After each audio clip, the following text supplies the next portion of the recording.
What's up mga tol? Kamusta ang lahat? Hindi muna tayo babiyahe ngayong araw kasi ang agenda ko ay magpapalit ng gulong. Magpapalit tayo ng gulong today kasi tignan nyo yung gulong natin mga tol. Tignan nyo ba yan? Ayun yung tinatawag na sulit sagad.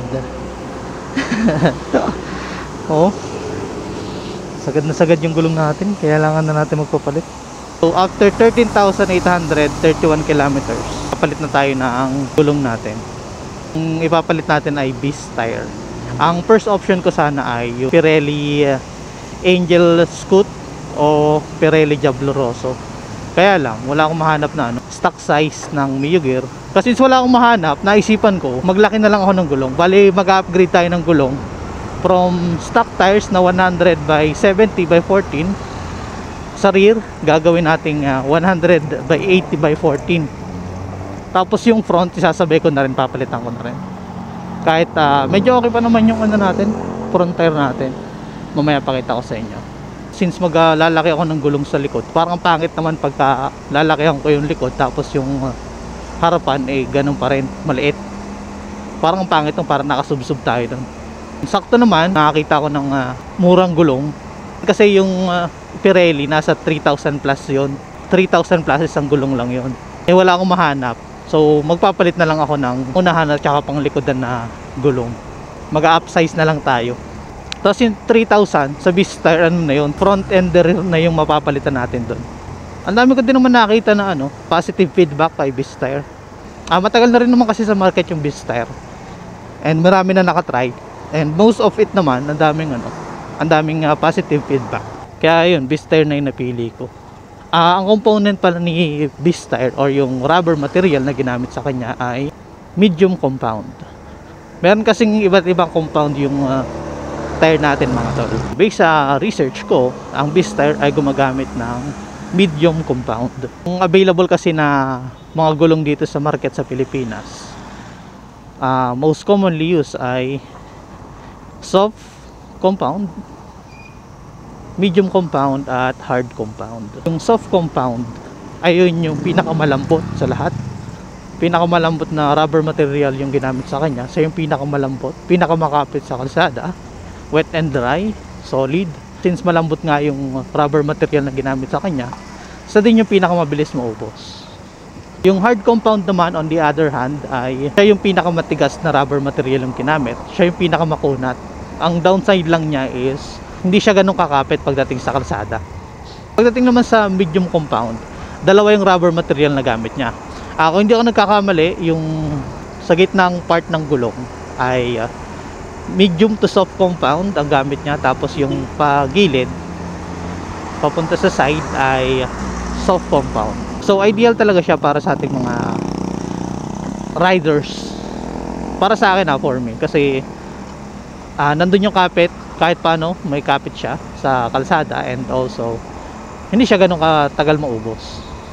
So tayo ay papunta na sa pagpapalitan natin ng gulong mga tol. Dito to sa Marikina, na nakita ko lang sa FB. Okay dito kasi mura lang. Siya yung pinakamura nakita ko. Parang nasa around kulang-kulang 3,000. Ayun. Tapos na yun, harap at likod na. Sana okay yung beast tire. Affordable naman siya. Front and rear na yung papalitan natin. Tapos 3,000 lang. Kung nag-Pirelli ako, di rear lang yung papalitan natin. Lapit na tayo mga tol. Dito yun sa Jedco. Jedco yung pangalan ng shop. Jedco Tire Shop. Hala, umuulan na naman. Buti malapit na tayo. At sana pala bukas sila kasi Sabado ngayon.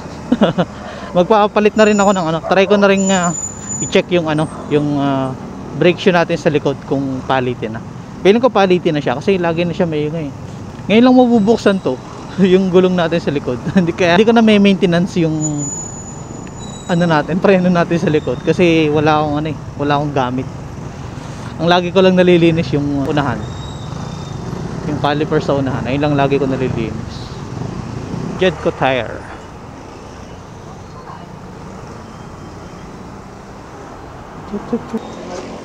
Sir, gulong?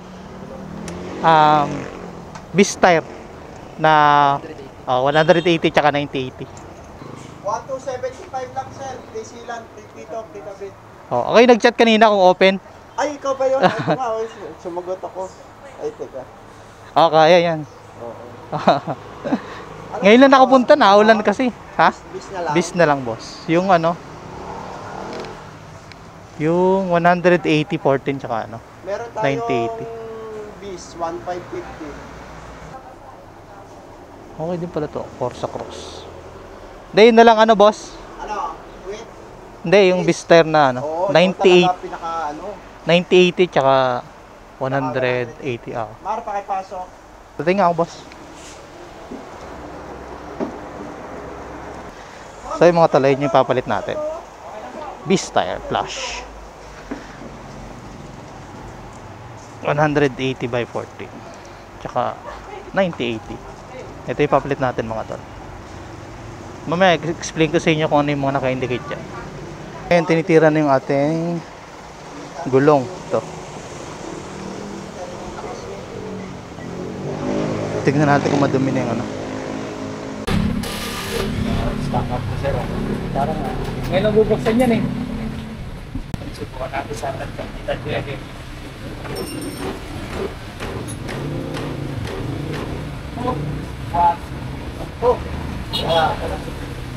Ano, sprayan natin.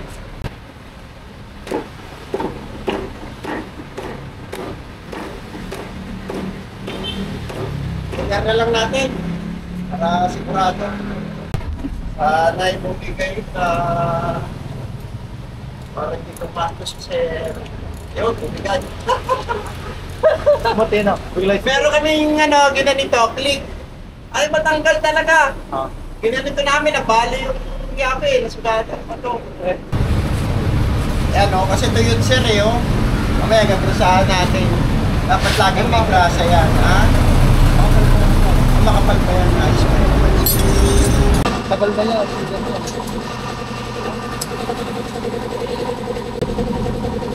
Okay pa yung silan to, hindi pa nabulok to. Hindi pa. Yung iba kasi tumitigas no? Oo, nakasilan. Papasok. Okay, dito safe yung mags natin kasi ano, meron silang machine na pang tanggal ng gulong. Buti nakatanggal pa yung re-return natin. Akala mag-stock up na eh.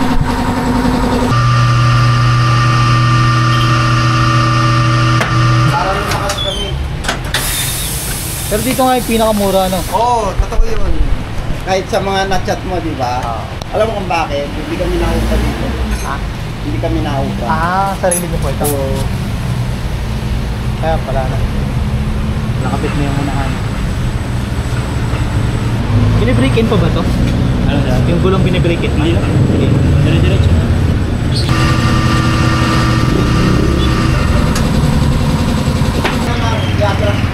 Hindi pa baliktad? Hindi po. Ano gusto mo, bis? Eh ano? Maxis? Ito. Paprag ko ito eh. Gusto ko sa dalawang puli ko. Ganun talaga yung ano. Pirelli kasi yung style. Parehas talaga sila ng Pirelli. Kahit design.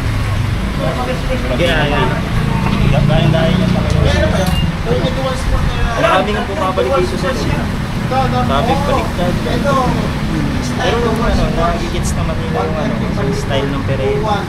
Grab, parehas talaga sila. Pagdating dito sa likod, tama yung ano. Pagdating naman sa baliktad na design. Magkaiba yung naglikatan. Ayun, hindi pa nga. Yung mga tol tapos yung sa akin. Magkano yung sa akin tayo? 2,750 lang. 2,750 lang. Front and rear. Ito tayo. Pag may tropa ka ron sir ha, yan ang Sige sir. Madami din sila dito. Merong Maxis, Jordan, MRF, Eurogrip. Meron din pala dito yung Eurogrip. Ready. Sige sir. I-edit mo. Sige. Sir, thank you Thank you. Kuya, thank you kuya. So yung mga tol, nakabit na yung gulong natin. Yung front tire ko, iuwi ko. Sinabihan din naman nila ako, iuwi ko daw eh. Para nga naman may reserve ako. Tapos pag naisipan ko din na magbalik ng stock size, edi meron pa rin. Kasi mga pa to eh, sayang. Nakatipid tayo doon kasi yung total natin is 2,750 lang. Tapos Sa iba, nasa around 3,000, 3,500, ganun.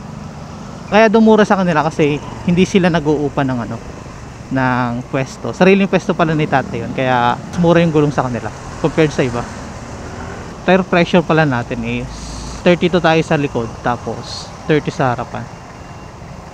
Ayun daw yung magandang tire pressure, sabi ni kuya. Pero ang recommendation ni Yamaha sa motor natin is 33 likod, 29 sa harapan.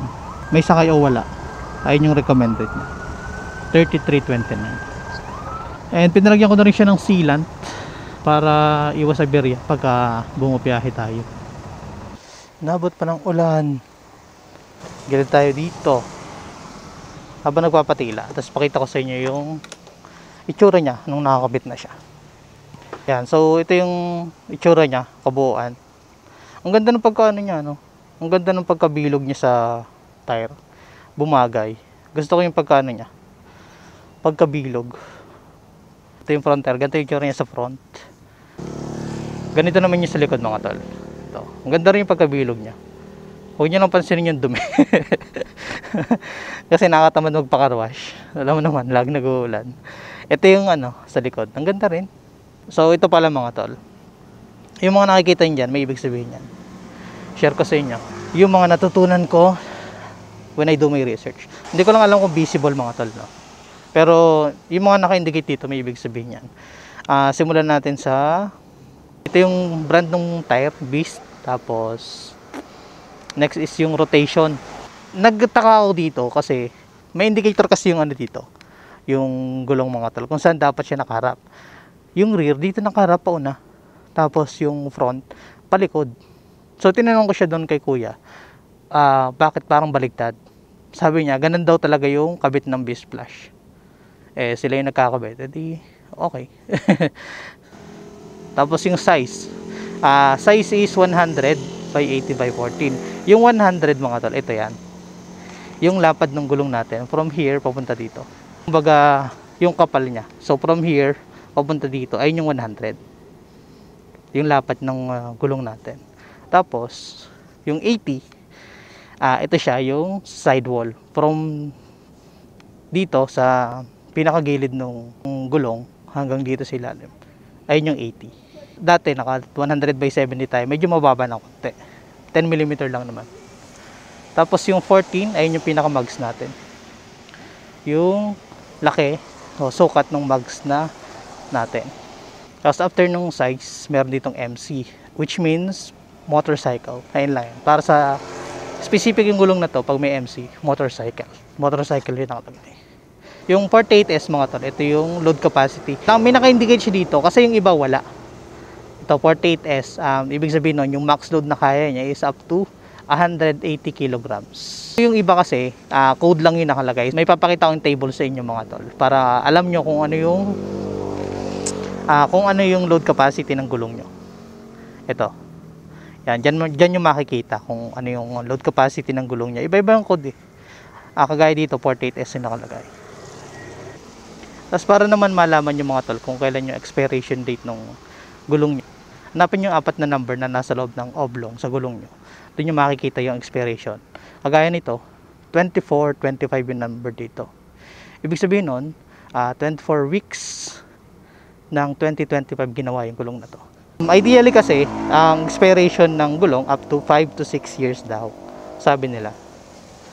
Isa pa pala mga tol, para malaman nyo kung palitin na yung gulong nyo, dito nyo makikita yan. Yung araw na nakaturo sa taas, hanapin nyo yun. Ito. Ewan ko kung kita nyo pero meron dyan yung parang patriangle na nakaturo pataas. Kung susundan nyo tong araw na to, yan. Yung araw na, ewan ko kung kita nyo yung parang patriangle, tapos nakaturo siya dito sa taas. Pag susundan yan, may makikita kayo ditong, ito, para siyang para siyang nakutkot. Meron siyang parang na-chip, may chip siya dito sa may kanal.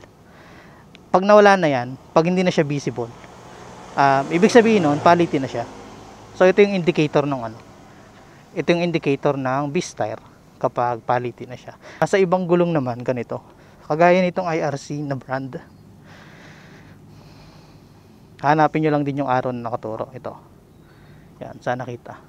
Itong araw na to. Tapos pag sinundan niyo yan, may makikita kayo ditong yung sa thread niya, parang merong humps dito, may kalso na konti. Ayun o. Ewan ko, kita nyo Ayan. Parang siyang may kalso na konti ito. Yung mga ganan. Hindi siya straight na meron siyang kalso o parang humps dito sa gitna, sa loob. Pag hindi nyo nakikita yon o pumantay na yung gulong nyo dun sa parang humps na to, ibig sabihin ng palitin na siya. Kaya inuwi ko siya kasi makapal pa eh. So ayun mga tol, ayun yung masishare ko sa inyo, yung mga natutunan ko habang naghahanap ako ng gulong. Okay din kasing malaman yung mga ganun eh, mga simpleng bagay pa. So first impression ko sa gulong, satisfied naman ako sa Vistar. Ramdam ko naman kagad yung kapit niya, kahit yan basa ang kalsada. Ramdam ko naman yung grip niya sa kalsada kagad. Okay din na nag-upgrade ako ng size ng gulong. Mas nagustuhan ko siya kasi mas tumaas ako, mas tumangkad.